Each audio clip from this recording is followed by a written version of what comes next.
भगवान बाबा हनुमान जी को प्रणाम, महान त्यागी बाबा जुमदेव जी को प्रणाम, परमात्मा एक नमस्कार जी। तो देखिए जी, श्रीमान ने मानिकचंद जी पटले, ये जब अनेक में थे तब ना इनके ऊपर मतलब बहुत बड़ी एक घटना घट चुकी थी। ठीक है ना, एक बहुत बड़ा अनुभव है जी इनके ऊपर। एक तो मैं स्वयं इनके घर पे आया हूँ, मतलब हमारे मामा जी लगते हैं ये, तो मैं दोस्तों स्वयं इनके घर पे आया हूँ वीडियो बनाने के लिए। तो आइए चलिए उन्हीं के पास से हम पूरा अनुभव जानेंगे, कैसा कैसा क्या हुआ, स्टेप बाय स्टेप दोस्तों हम जानने वाले हैं। लेकिन आगे बढ़ने से पहले वीडियो को लाइक कर दीजिए, और चैनल पे नहीं है तो हमारे चैनल परमात्मा एक तक को सब्सक्राइब कर लीजिए। अब दोस्तों अभी मैं बुलाने जा रहा हूँ हमारे मामा जी को, तो आपको स्वयं बताएंगे कैसा कैसा क्या हुआ, अनुभव हुआ जी। चलिए दोस्तों आगे बढ़ते हैं। तो चलिए जी, बाबा को प्रणाम करके आगे बढ़ते हैं।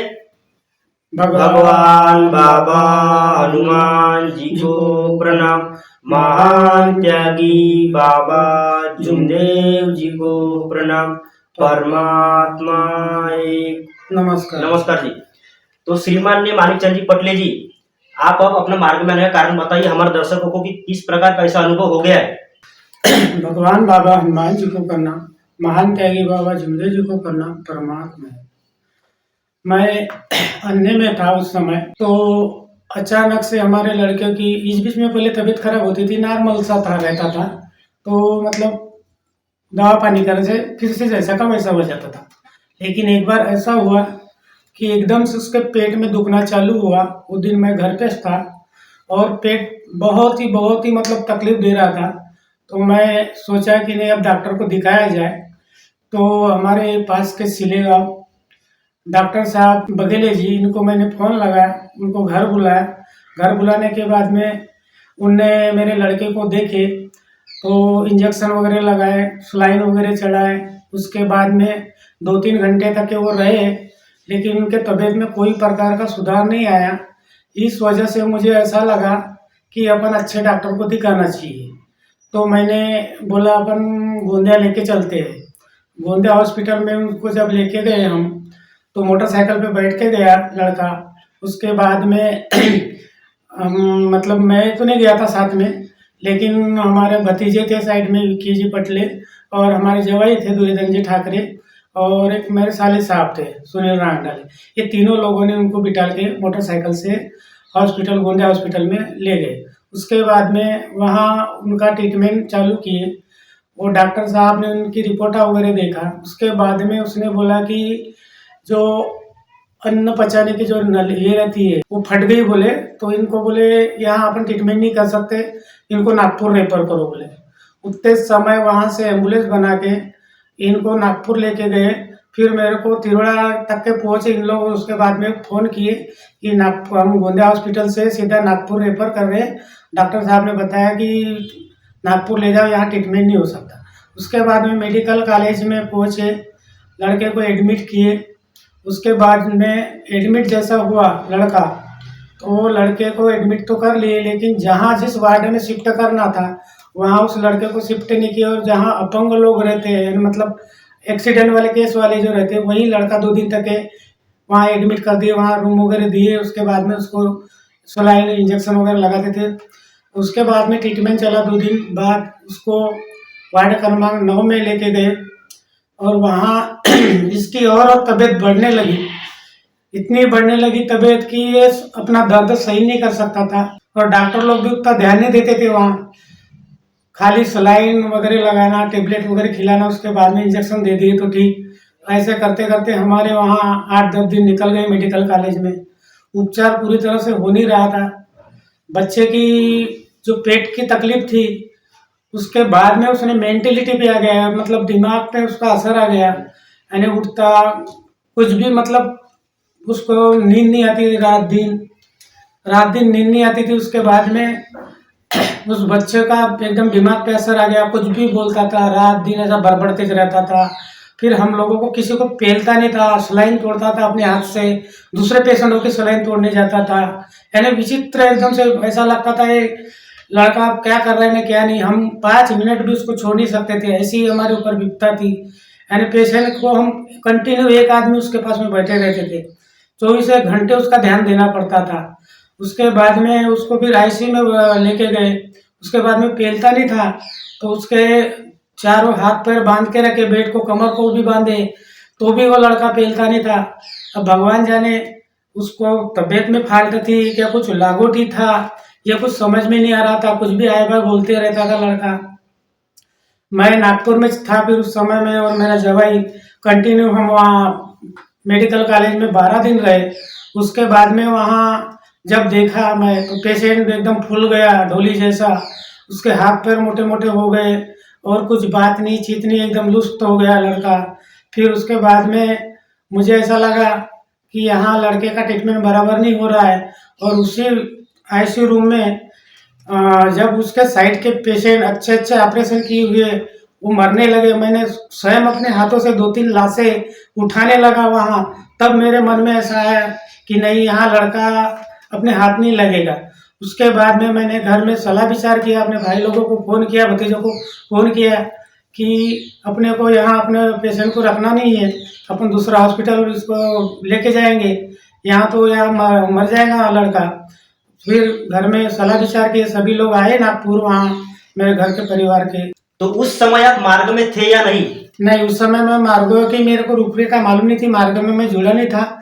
जनरली हमारा हॉस्पिटल प्लस घर के लोग इधर उधर देखा पाई करते थे, किसी के बाबा की तरफ जाना, क्या हुआ क्या नहीं, उन लोग बताते थे कि लाइन लगी है तो इस पेपर कुछ किए हैं, ऐसे सारे सुनने मिलते थे। लेकिन मैं नागपुर में ही रहता था, घर के लोग इधर उधर भक्तों की तरफ जाते थे।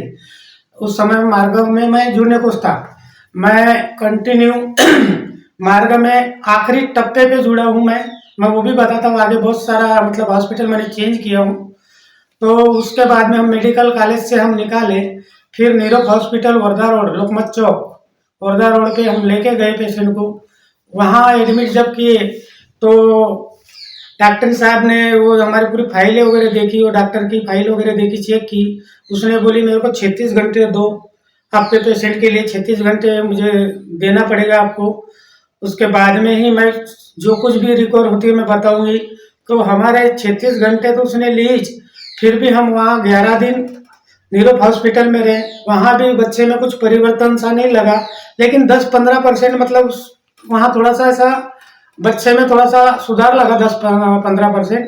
लेकिन डॉक्टर लोग कोई ऐसी गारंटी नहीं दे रहे थे कि तुम्हारा बच्चा हाथ लगेगा या नहीं लगेगा, यानी कैपेसिटी ऐसी बता रहे थे, एकदम क्रिटिकल बोलते थे ना, बच्चा एकदम इतना क्रिटिकल है कि हम उसकी गारंटी नहीं दे सकते।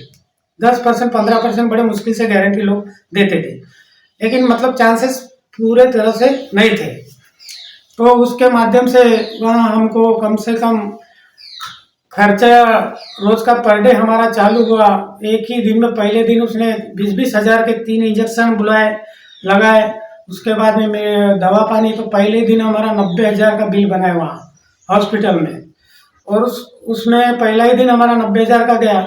हम 8-10 दिन कैसे निकाले हमको कुछ मालूम, पैसे की व्यवस्था नहीं थी। हम इधर उधर से मांग के रिश्तेदारों को, घर में अपने भाई को पैसे मांगता था, वो मेरे मदली वाले भाई ने फिर पैसे दिया हॉस्पिटल में। तो उसके माध्यम से मैं उसका ट्रीटमेंट किया, 7 लाख रुपए लग गए हमारे। वहाँ के बाद में भी हमको ऐसा बच्चे में सुधार नहीं दिखा, तो वहीं से भी हमने बोले कि हमारे खान पीन के सारे वांदे आ रहे थे, क्योंकि हम पेशेंट को पैसे लगाए कि अपना खाना पीना करे होटल में, तो हमको बहुत सी वहाँ दिक्कतें आई। कुछ दिन तक के रिश्तेदारों ने हमारे डब्बा वगैरह ला के दिए। अब हमको भी ऐसा लगा कि हम यहाँ हॉस्पिटल में काय को किसी को परेशान करना। तो मैंने एक विचार किया कि अब नहीं, अपने एरिया में गोंदिया में ही ले जा लेते, अपना डिस्ट्रिक्ट पास में हो जाएगा, मकान भी गांव भी पास में है, 10 किलोमीटर आना जाना करेंगे और अपना घर का डब्बा आएगा। इस वजह से मैं वहाँ से भी छुट्टी लेके वहाँ भी मैंने विचार किया कि नहीं, यहाँ नहीं अपन रखते। फिर और घर के अपने भाई बंधुओं से सबसे सलाह विचार किया, और हम इस पेशेंट को गोंदिया हॉस्पिटल में लाने का विचार किए। फिर हमने यहाँ फ़ोन लगाया, क्योंकि हमारा पेशेंट ऐसा था कि यहाँ से वहाँ चल के नहीं ले जा सकते थे। उस पेशेंट के लिए एम्बुलेंस, ऑक्सीजन, वेंटिलेटर, इसकी सारी मतलब व्यवस्था करना पड़ता था, और एक डॉक्टर सेपरेट रखना पड़ता था, तब कहीं हमको ये पेशेंट वहाँ के वहाँ ले जाने के लिए लगता था। ताकि हम पेशेंट को ऐसे पकड़ के ले जा नहीं सकते थे, उसको सुला के लाना पड़ता था उठा के, और एनो टाइम उसको ऑक्सीजन, वेंटिलेटर और डॉक्टर की जरूरत पड़ती थी।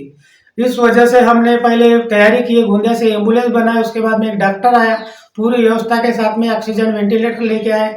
उसके बाद में हमने वो नीरव हॉस्पिटल से पेशेंट को निकाले। उसके बाद में जब गोंदिया हॉस्पिटल आए रात के 12-1 बजे, उसके बाद में वहाँ एडमिट किए यूनाइटेड हॉस्पिटल में गोंदिया में। उसके बाद में मैं फिर 2-4 दिन वहाँ रहा, फिर भी वहाँ भी बच्चे में सब परिवर्तन नहीं दिखता था। आज लड़का 25 साल का है, नाम है उसका पंकज मानिकचंद पटले, मुक्काम पुरगांव, पोस्ट गनखेड़ा, तालुका गोरेगांव, जिला गोंदिया डिस्ट्रिक्ट। उस माध्यम से फिर मैं जैसे ही दवाखाने से आया तो घर के लोगों ने, किसी सेवक भाइयों के मुंह से चर्चा हुई, सेवकिन भाई वगैरह की, कि नहीं अब तुमने इतने सारे पैसे लगाए, ये किए, उपचार किए, दवा डॉक्टर हुए, भगत पांडे हुए, तो आपके बच्चे को कोई प्रकार का आराम नहीं है। यहाँ तक कि मेरे गांव में खबर आ गई थी, और रामलाल जी के यहाँ शादी थी तो लड़का गुजर गया करके, यहाँ तक के खबर आ गई थी कि बच्चा बच्चा नहीं, मर गया करके।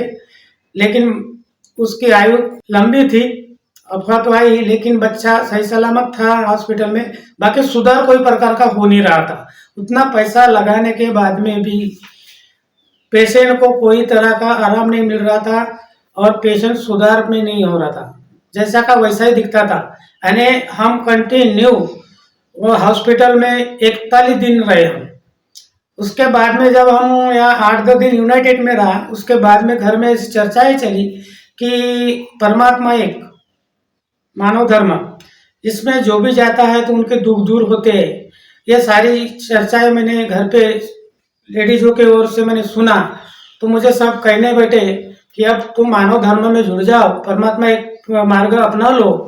तो मुझे ऐसा लगा, इतना सारा तो कर रहा हूँ, मुझे खुद को भरोसा नहीं बैठ रहा था, क्योंकि मैं इस मार्ग की जानू नहीं थी मुझे। मैं भी सोचता था जब इतना डॉक्टर लोग कुछ नहीं कर सकते तो क्या धर्म लेने से हो जाएगा।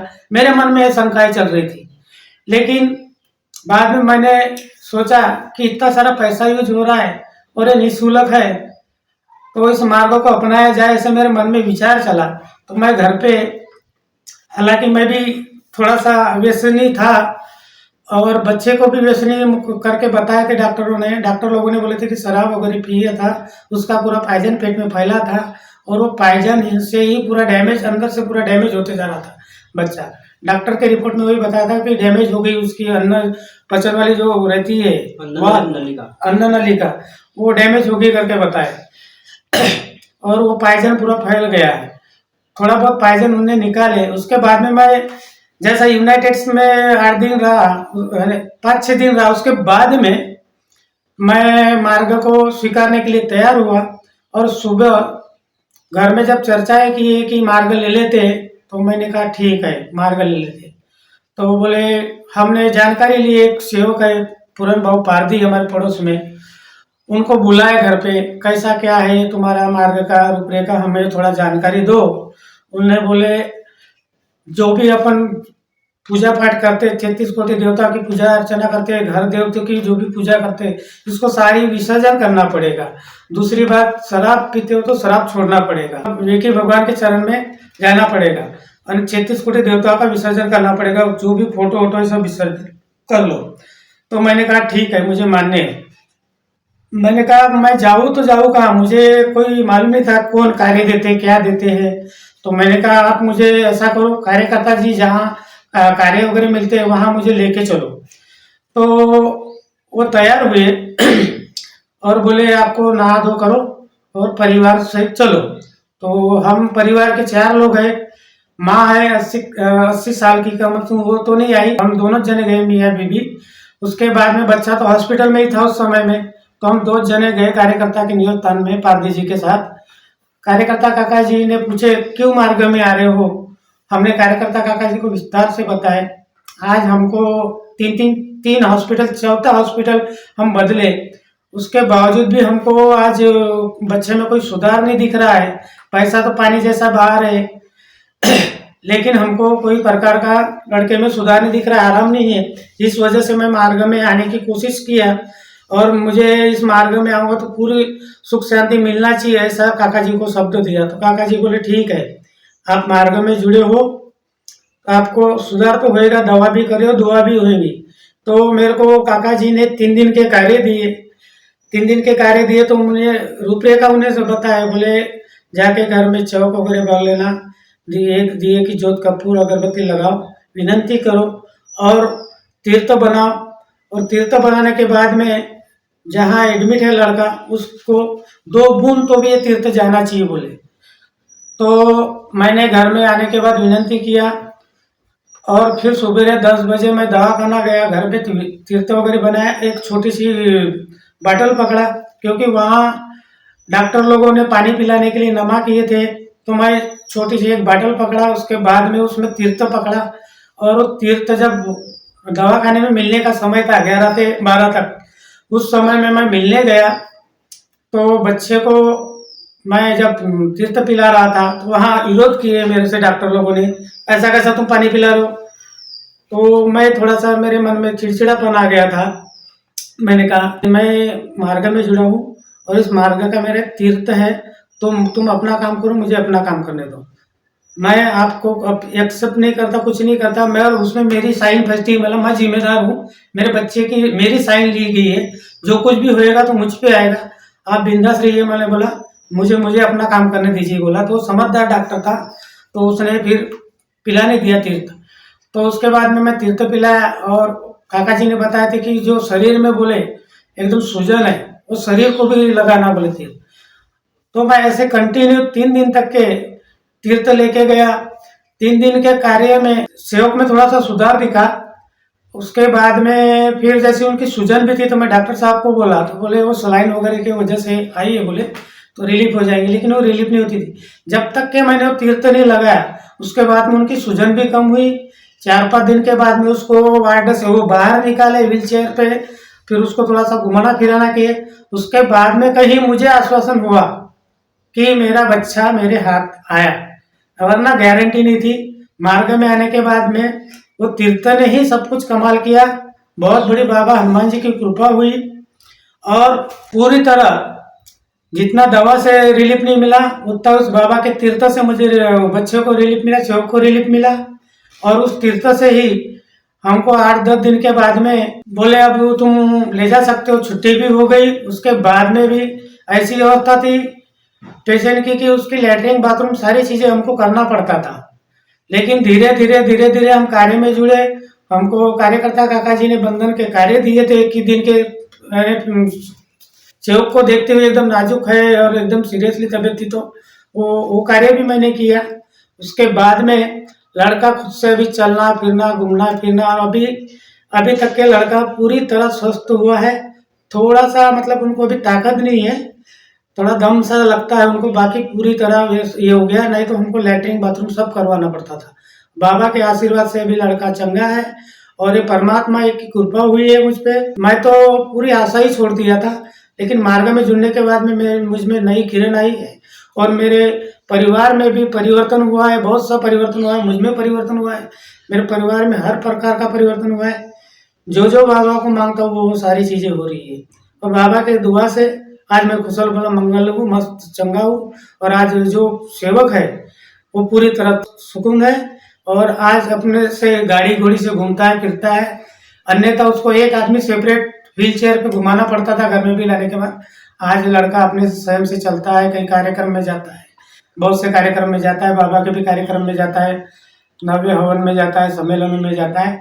और बाबा की ऐसी कृपा बनी रहे, मैं भगवान बाबा हनुमान से विनती करता हूँ। और बच्चे का जो जीवन मिला है बाबा हनुमान जी की तरफ से, भगवान उसकी और सुधार करे और उसे अच्छा सा जॉब आप दिला दे। मैं यही भगवान बाबा हनुमान जी से प्रार्थना करता हूँ, विनती करता हूँ। भगवान बाबा हनुमान जी की जय, महान त्यागी बाबा जुमदेव जी की जय।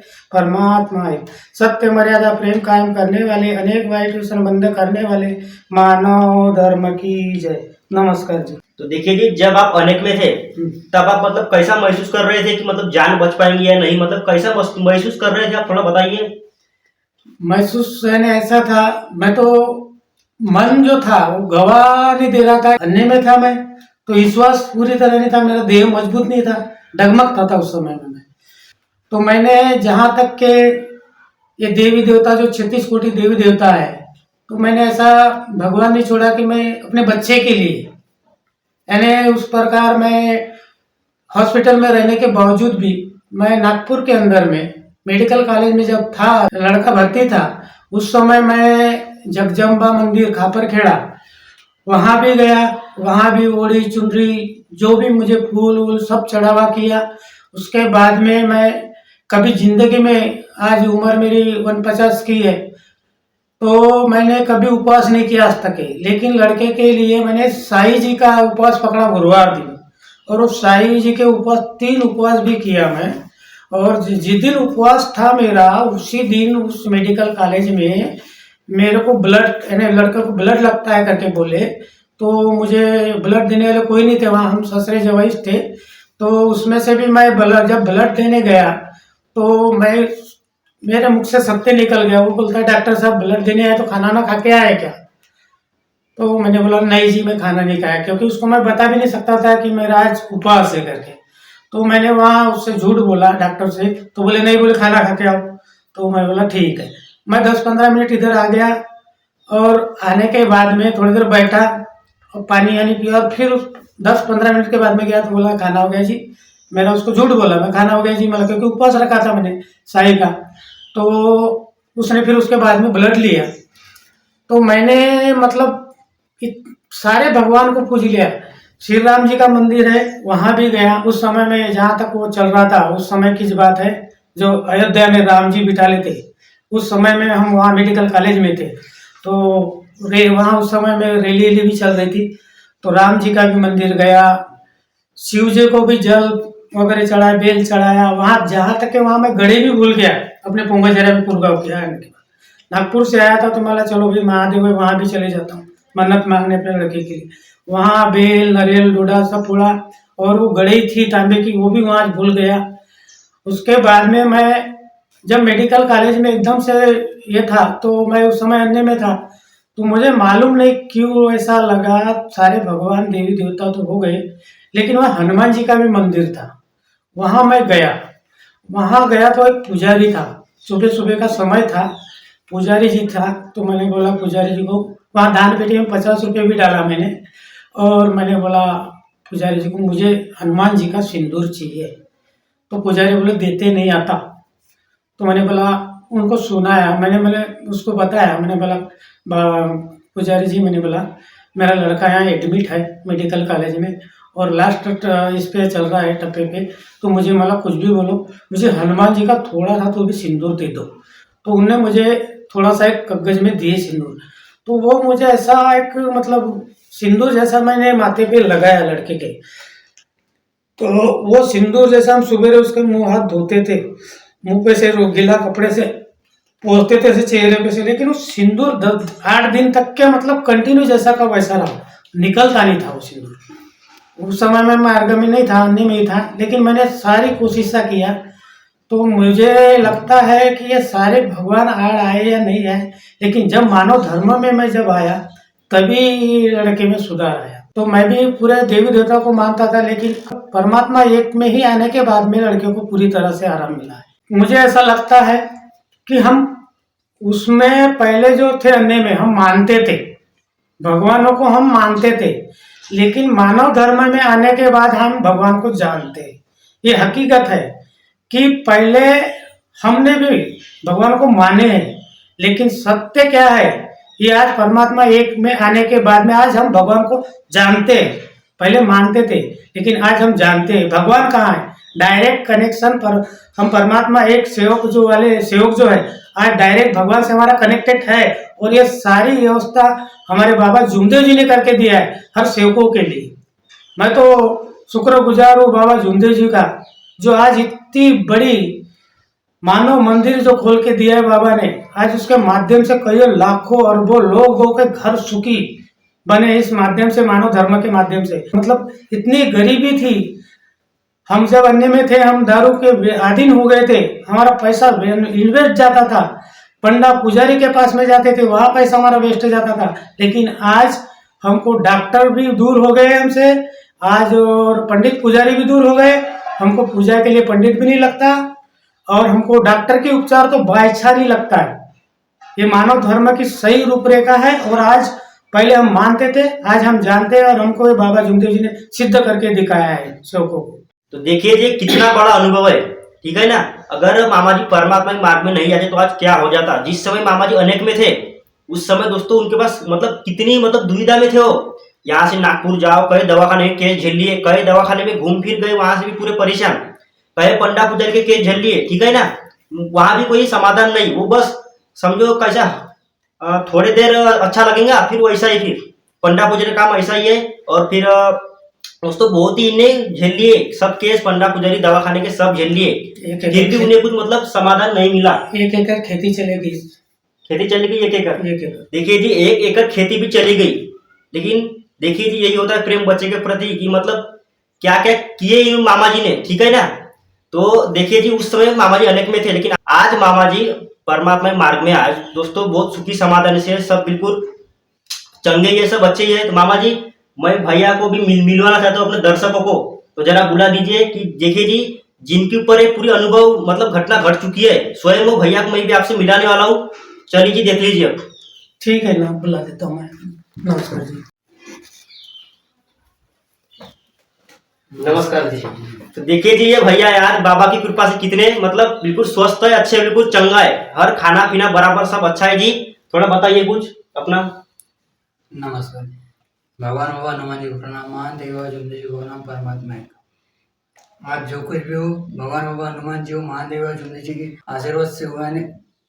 बची हुई मेरी उम्मीद नहीं थी। मैंने बहुत दवा वगैरह सब किए, इधर उधर नागपुर से गोंदिया, इधर ऐसा घूमा है। नमस्कार जी। तो देखिए जी ये थे भैया कि जिनके ऊपर एक मतलब बहुत बड़ा अनुभव घट चुका है, ठीक है ना दोस्तों। ये बहुत बड़ा अनुभव था, एक मामूली बात नहीं है कि मतलब इतना बड़ा अनुभव है दोस्तों ये कि जब मार्ग में जाने के थे तब क्या कुछ नहीं हो गया। भैया को आज भी कुछ मतलब अच्छे तरीके से पता नहीं होगा कि मैं मतलब कैसा था, कहाँ मेरे को ले जाए, क्या क्या मेरे से ट्रीटमेंट करवाई गई है। भैया का दोस्तों अभी भी कुछ मतलब उतना जानकारी डिटेल में जानकारी नहीं होंगी, मतलब उस समय में खुद के इस होश में ही नहीं थे ये। लेकिन आज दोस्तों बाबा की कृपा से कितने अच्छे खासे चंगे हैं, बिल्कुल अच्छे खासे हैं दोस्तों। तो देखिए जी ये बहुत बड़ा अनुभव था, और अगर आपको ये मतलब अनुभव दोस्तों अच्छा लगा हो तो इस वीडियो को लाइक कर दीजिए, और हमारे चैनल परमात्मा एक तक को सब्सक्राइब कर दीजिए जी। और इस दोस्तों वीडियो को शेयर कर दीजिए ताकि मतलब बाकी सेवक सेविकाएं भी मतलब इस अनुभव को देख सके, उनको भी ये अनुभव पता चल सके। सभी सेवक सेविकाओं को, छोटे बच्चों को और बुजुर्गों को मेरा आदर पूर्वक नमस्कार जी।